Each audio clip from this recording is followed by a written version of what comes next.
Tuntunan Sabda Minggu 16 Juli tahun 2023. Hari Minggu biasa yang ke-15 dalam tahun A.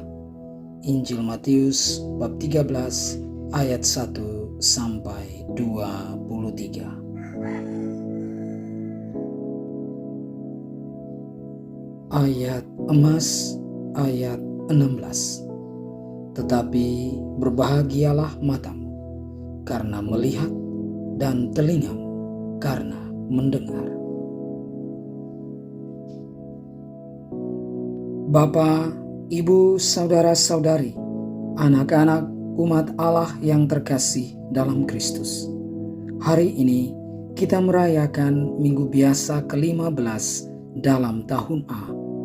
Bacaan-bacaan hari ini mengajak kita untuk menerima sabda Tuhan, meresapkannya ke dalam hati kita, dan menumbuhkannya dalam hidup kita setiap hari.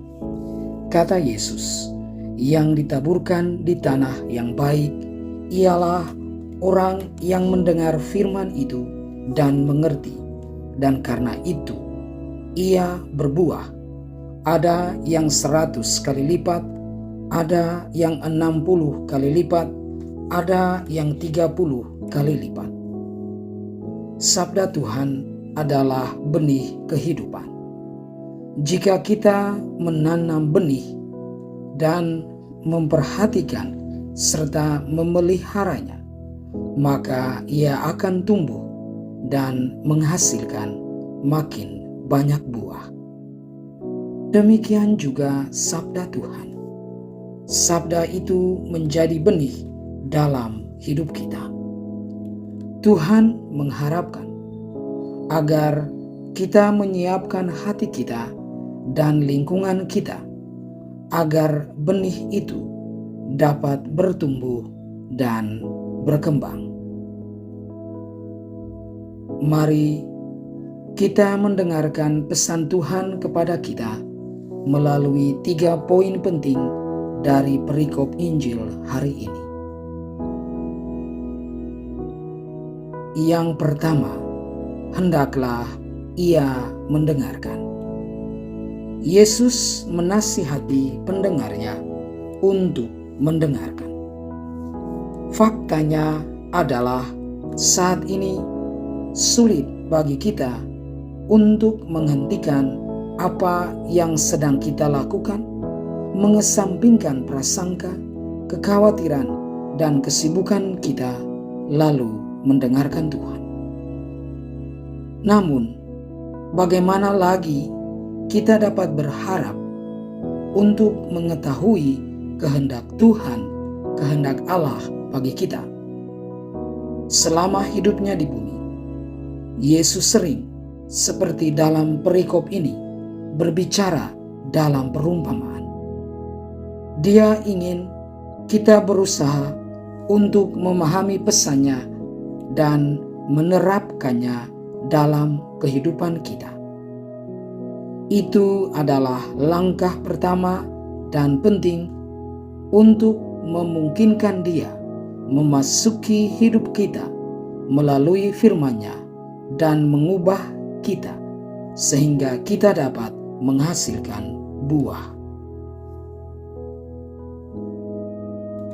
Yang kedua, berbahagialah kamu. Yesus berkata kepada murid-muridnya bahwa mereka berbahagia karena melihat apa yang mereka lihat dan mendengar apa yang mereka dengar. Kita mungkin merasa kurang berbahagia karena kita tidak melihat dan mendengar Yesus secara langsung. Namun, di satu sisi kita lebih berbahagia. Mengapa?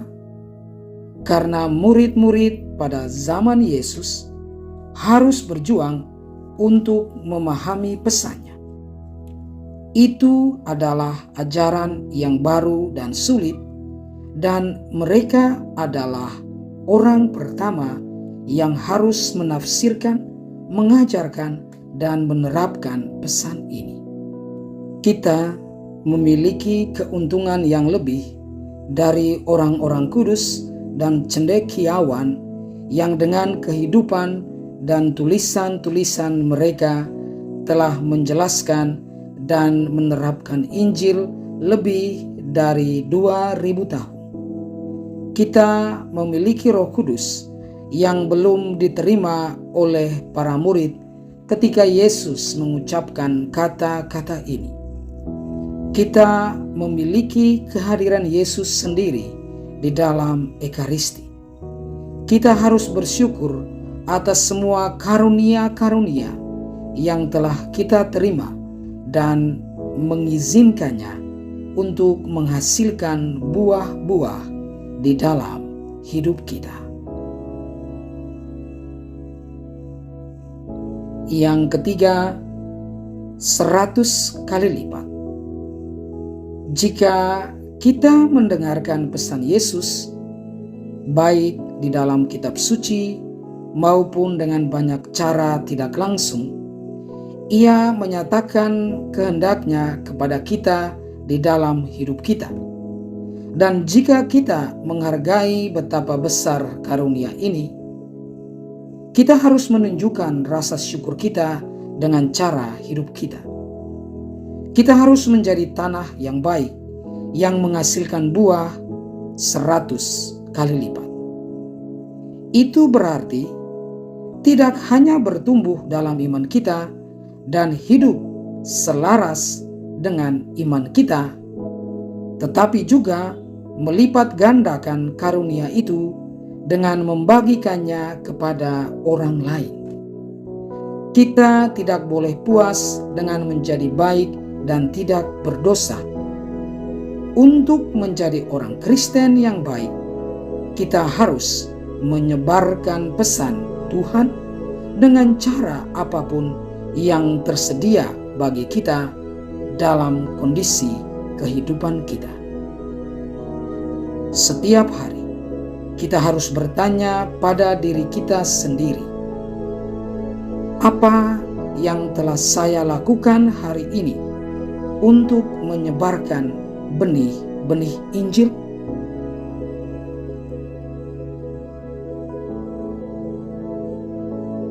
Saudara dan saudariku, marilah kita mengucapkan terima kasih kepada Yesus atas semua yang telah Dia berikan kepada kita. Dan marilah kita memohon ampun atas saat-saat di mana kita tidak memprioritaskan Yesus sebagai yang utama di dalam hidup kita dan tidak mendengarkannya atau membagikan karunia-karunia yang telah Dia berikan kepada kita. Dan janganlah lupa meminta kepada Yesus untuk menolong kita menghasilkan buah yang berlimpah. Shalom, salam damai sejahtera untuk kita semua, dan Tuhan memberkati.